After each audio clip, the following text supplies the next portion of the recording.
Race 4 writer तनु, anchor Nitin Dahiya. क्या फिर से एप्रॉन गर्ल से होगी मुलाकात? हेलो दोस्तों, मैं नितिन आपका स्वागत करता हूं बॉलीग्रैड स्टूडियोज में।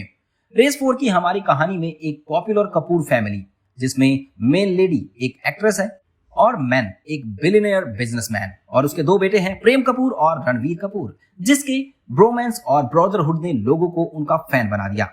रिया कपूर, कपूर ब्रदर्स की मां, उन्हें इन्फॉर्म करती है कि वो लंच पर जा रहे हैं और उन दोनों का प्रेजेंस मैंडेटरी है। प्रेम हमेशा की तरह टाइम से पहले रेडी होता है क्योंकि वो जानता है कि रणवीर अभी भी सो रहा होगा। प्रेम सीधा रणवीर के रूम में जाता है और उसे रेडी होने के लिए कहता है। लंच एक होटल में होता है जहां पर पूरी कपूर फैमिली एक साथ जाती है। अर्जुन कपूर पूरे टशन में अपनी वाइफ रिया के साथ होटल में एंटर करता है, लेकिन प्रेम और रणवीर चलते चलते रुक जाते हैं जब लंच टेबल पर उन्हें वो एप्रॉन गर्ल और टीनेज बॉय दिखते हैं। उनके साथ में दो लोग और होते हैं जो शायद उनके पेरेंट्स हैं। एप्रॉन गर्ल भी उन दोनों को देखकर शॉक्ड है। फिर इंट्रोडक्शन के बाद रणवीर को पता चलता है कि उसका नाम इशिका है। इशिका की नजर प्रेम पर रुकती है जो इस बार उसे गुस्से से घूर रही थी, और उस रोनाल्डो फैन टीनेज बॉय का नाम ऋषभ होता है। और कुछ देर बातें करके पता लगता है कि उनके साथ एक लेडी है, प्रिया सिंघानिया। वो उनकी आंटी है और उसका पति राहुल सिंघानिया उनका अंकल है। सिंघानियाज का क्लोथिंग और फैशन का बिजनेस है और उनके जितने भी ब्रांड्स हैं सब इतने ज्यादा फेमस है कि हर कोई उन्हें पसंद करता है।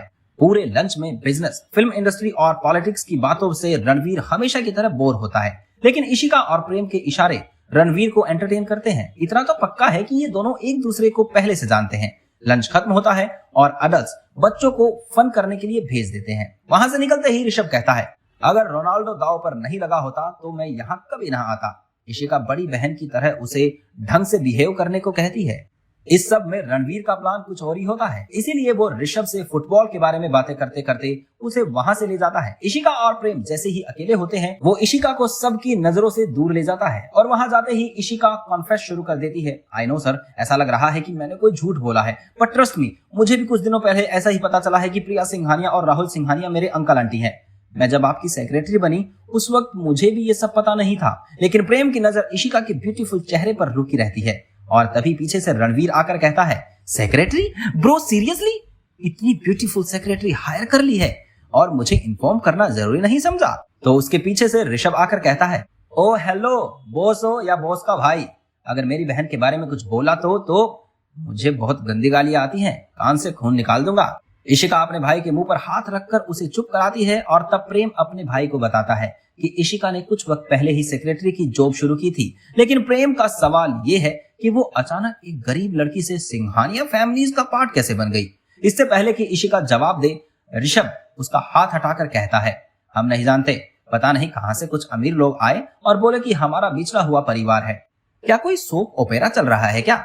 आजकल तो उन लोगों ने ऐसी कहानी दिखानी बंद कर दी है, पर ये सिंघानिया पता नहीं कौन सी सदी में जी रहे हैं जो हमारे घर आकर कहते हैं कि हम उनके परिवार का हिस्सा हैं। रणवीर उसके सेंस ऑफ ह्यूमर पर हंसता है और प्रेम इशिका की तरफ कंफर्मेशन के लिए देखता है।